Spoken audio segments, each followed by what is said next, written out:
tinanggal muna natin ang bar and side mirror.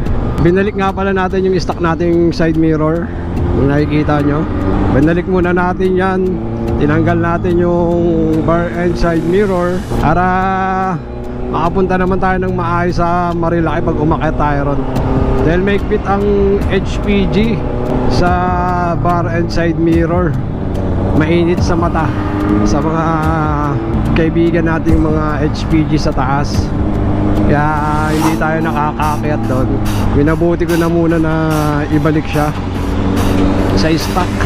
Hindi nyo na naitatanong, pag nahuli ng HPG sa Marilaki, tumataging-ting na 5 kyaw. Sayang din yon kapag natikitan tayo ng unauthorized na side mirror. Actually, ang inaano lang naman sa LTO, sa memorandum, na kasya dapat ang 4 na daliri kung ikaw ay mag-aftermarket ng side mirror. Yung bar and side mirror natin, guys, pasok sa 4 na daliri yan. So hindi natin alam kung saan kumukuha ng explanation ang HPG sa Marilaki na hindi allowed ang bar and side mirror. Maraming interpretasyon eh. May mga interpretasyon sila na hindi daw pwede yung bar and side mirror. Hindi naman sinasabi sa memorandum ng LTO na bawal ang bar and side mirror sa motor. Ang naalagay lang doon, kailangan pasok ang 4 na daliri sa salamin ng motor kung saaling mag-aftermarket ka. Hindi naman pinagbabawal na bawal ka mag-aftermarket. Senyas yung kaibigan nating enforcer kung 4 daw, 400 mataas ang ating big bike.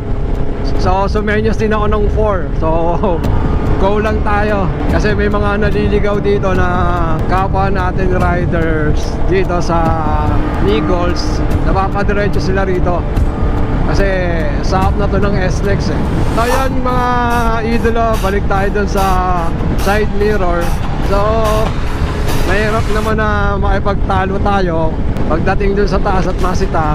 Kaya minarapat na lang natin na ibalik tong stock na side mirror natin ni Tanggol. So okay naman yung stock natin eh. Ang nangyayari lang kasi kumbaga nagbabar end tayo para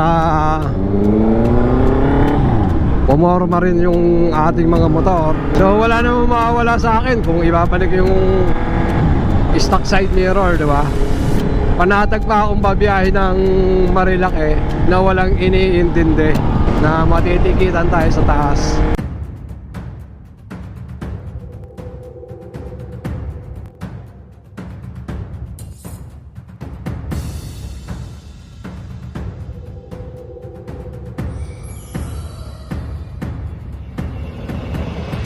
Alright mga idolo, hanggang dito na lang ang ating munting video. Peace out!